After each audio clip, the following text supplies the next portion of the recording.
Primeiro, de onde vimos?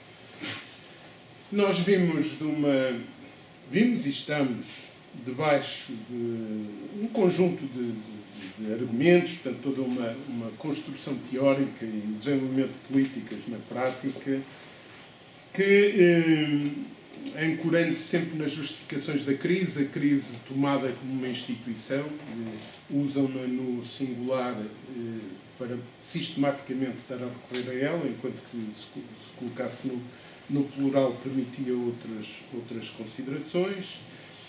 Mas, portanto, nós estamos debaixo de quê? De uma persistência de que esta medida tem que ser assim porque é preciso competitividade para as empresas e para a economia nacional, esta medida tem que ser daquela forma porque é preciso crescimento, e portanto não há possibilidades de responder a necessidades das pessoas sem essa lógica de competitividade, num conceito que está profundamente manipulado, e uma lógica de crescimento que também sabemos que é redutora.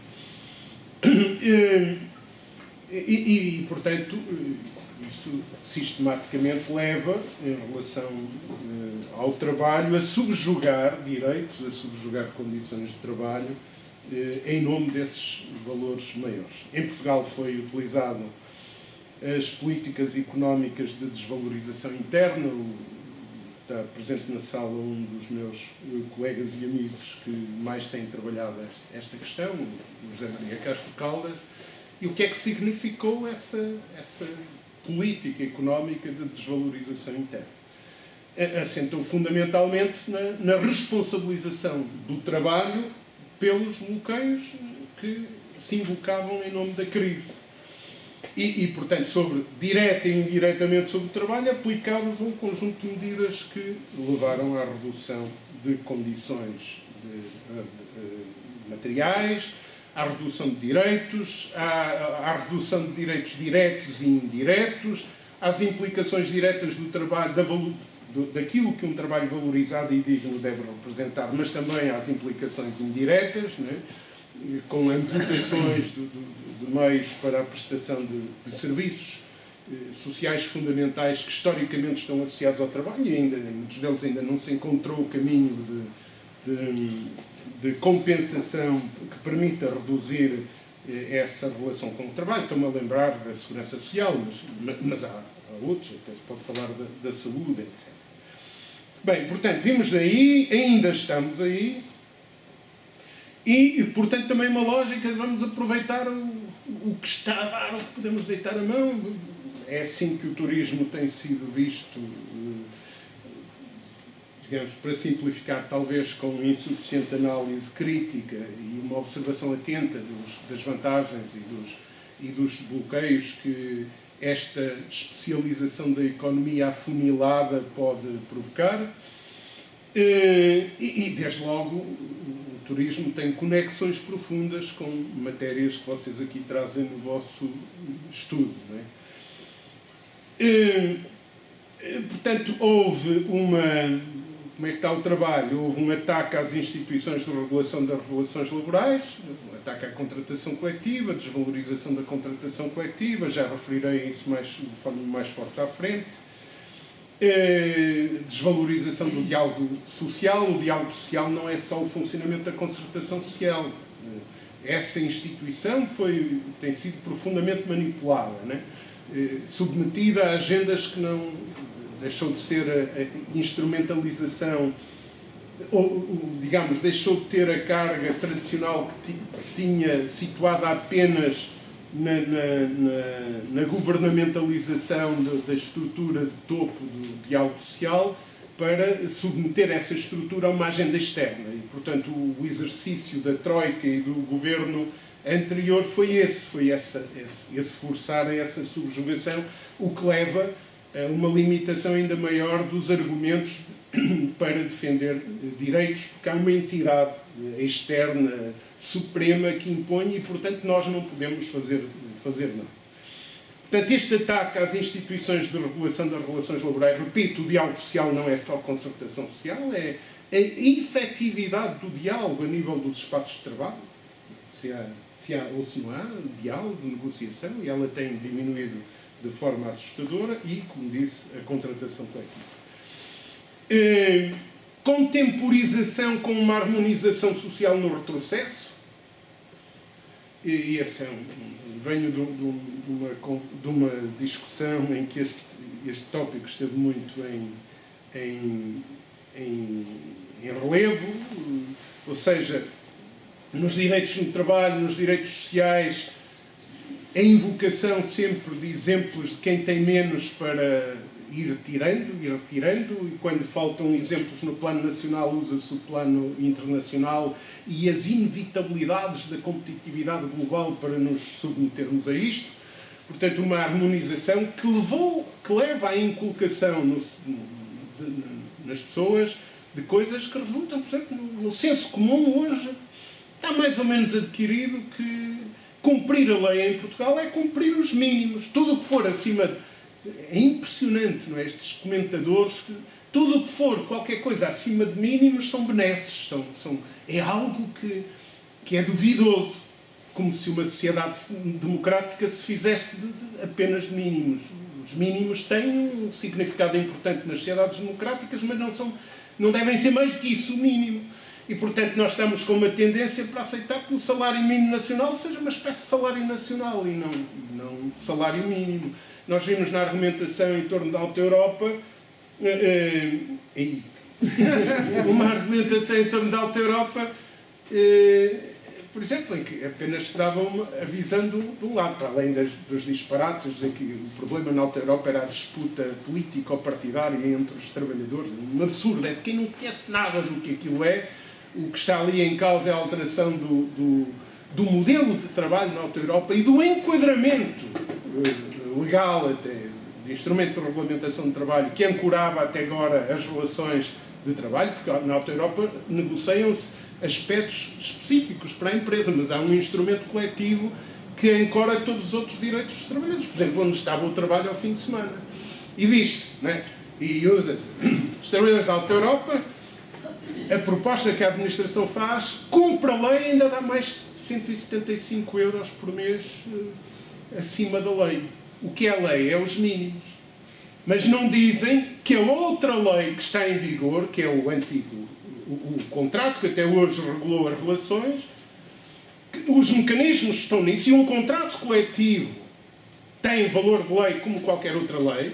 Este é um aspecto que a maior parte dos comentadores nem isso sabem, mas, portanto, tem a mesma validade legal. Não se diz que a alteração que a Alta Europa propõe significa pagar menos do que estabelece a lei do contrato de trabalho, 225 euros por mês. Portanto, o que põe em relevo é que estão 175 acima dos mínimos.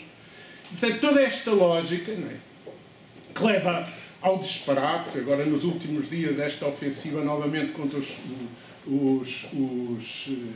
funcionários públicos, né? Esta ofensiva, corte-se nos funcionários públicos, corte-se que é para levar o dinheiro agora para resposta à catástrofe monumental que nós tivemos, né? Isto é um absurdo, quando ao mesmo tempo, ainda hoje estava aí na comunicação social, os melhores alunos não querem ir para o ensino, não querem ser professores. E porquê é que não querem? Porque tem sido desvalorizada a profissão. E, portanto, nós devíamos ter os bons alunos a também gostarem de ir para professores. Portanto, há aqui tudo isto e muito mais. E eu acho que o vosso trabalho talvez possa ir mais fundo em alguns aspectos. A questão do pleno emprego. Como é que, no contexto, na sociedade que se está a viver e que se perspectiva, como é que podemos introduzir argumentos e demonstração da criação de emprego em novas áreas como caminhos para repor o objetivo do pleno emprego. E nós costumamos dizer, é possível criar milhões e milhões de postos de trabalho novos, qualificados e altamente motivadores para as pessoas, desde que se utilize riqueza para responder a problemas sociais, por exemplo, ao aumento da esperança de vida, àquilo que decorre do aumento da esperança de vida, das formas de organização dos territórios, de mil e uma coisas, e também para criar empregos que não se submetam, como aliás estava a ser mencionado, a esta lógica da economia do lucro tal como a conhecemos e que tenha em conta os condicionalismos condicionalismos desta persistência no produtivismo e no consumismo. Portanto, é possível vir aqui buscar bons argumentos para recuperar esse combate pelo pleno emprego, e termino deixando-vos considerações em 3 campos sobre os enfoques que a leitura do livro me propiciou, o que me despertou, e digo, primeiro, um desafio grande.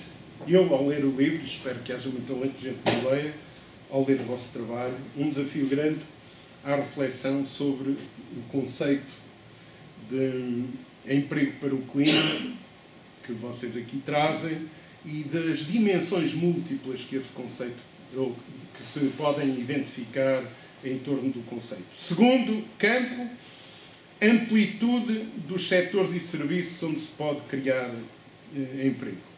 Eu acho que são mencionados alguns serviços públicos, mas é possível ampliar muito mais. Este debate recente, a propósito, que eu espero que esperamos, que se desenvolva a propósito da catástrofe que vivemos e que tem uma amplitude que não é apenas a dimensão do já grande desastre de Pedrógão, do incêndio de Pedrógão, é uma coisa muito maior, porque tem implicações na estrutura económica, na concepção de equilíbrios para o nosso modelo de desenvolvimento, etc. Mas, portanto, nos serviços públicos, o que é, julgo que é possível ir identificando, enriquecendo o leque. Na área do privado, é possível fazer desafios novos e interessantes, mesmo do privado tal como conhecemos. Na área do cooperativismo, da economia social e de sub-áreas que vão surgindo, que se podem enquadrar hoje numa perspectiva nova no que tradicionalmente se classifica como terceiro setor. Iniciativas económicas, culturais, sociais dos cidadãos associadas a isto, algumas que podem vir destas formas de economia que não têm o lucro pelo lucro na centralidade, mas que têm outros objetivos. Um quinto campo desta amplitude dos setores é a importância da demonstração da qualificação e valorização deste novo emprego que vocês sugerem e de outro que se pode identificar a partir do que sugerem. E o sexto tópico neste campo é como tornar o tempo mais das pessoas. O tempo é das pessoas. O tempo não pode ser propriedade das empresas, não pode ser propriedade de outra entidade, ou melhor, ele tem de ser partilhado. Quando fazemos um contrato de trabalho, assumimos a responsabilidade de partilhar o tempo, mas ai de nós se cada indivíduo não controla o seu tempo de vida. E, portanto, tem que o controlar, tem que ter mecanismos de controle, e aqui entram as questões das precariedades, que vocês falam, e outras, de mecanismos de controle para o tempo ser mais das pessoas. Isto leva-nos à discussão da redução do tempo de trabalho, à discussão do conceito de não-trabalho, que tem muitas atividades hoje que são altamente úteis ao desenvolvimento da sociedade, e não-trabalho é tudo o que tem a ver com a nossa participação, para além do trabalho, a nossa participação cívica, a nossa participação política, o cultural, a formação e também o lazer e as atividades associadas ao lazer. Portanto, há imensos desafios aqui. E o terceiro campo, portanto, estes 6 subcampos eram de amplitude dos setores e serviços, portanto, ver quais. Eu até fiz aqui anotações, apetecia-me logo sugerir ali um. A última nota é, destas 3 grandes desenfoques de debate, é as formas de mobilização a partir daqui. Acho que era interessante que este trabalho, ou será interessante que dê um impulso a isto. E sacudirmos, e termino mesmo, sacudirmos esta agenda a que estamos sujeitos atualmente, que é, em relação ao trabalho, quererem aprisionar-nos entre um futuro que se apresenta com visões apocalípticas do fim do trabalho. É preciso discutir as tecnologias, o que destrói e o que pode surgir. O que pode surgir de novo não é só o que destrói, é o que se pode trazer de novo. É preciso discutir os deslumbramentos no discurso político, por exemplo, sobre o empreendedorismo a partir do digital, né? As startups e tal, e a ideia de que, usando alguns mecanismos, cada um de nós pode ser um empreendedor de êxito, esquecendo que o poder está cada vez mais concentrado nas 4 ou 5 marcas que a nível mundial dominam isto, como se não houvesse aqui subdependências, sem desvalorizar o que se pode puxar por cada um. É preciso discutir o digital e as falácias de certas dimensões da chamada economia colaborativa, tal como ela apresenta, e apresentar um outro conceito. É preciso discutir a robotização e a inteligência artificial, as novas profissões, as novas formações, o que é que isto pode ser enriquecedor para responder àqueles desafios novos que vocês trazem aqui, mas também aos velhos. Eu acho que é tudo isto e ver as formas de mobilização e de ação a partir daqui. Obrigado. Obrigada a todas as intervenções.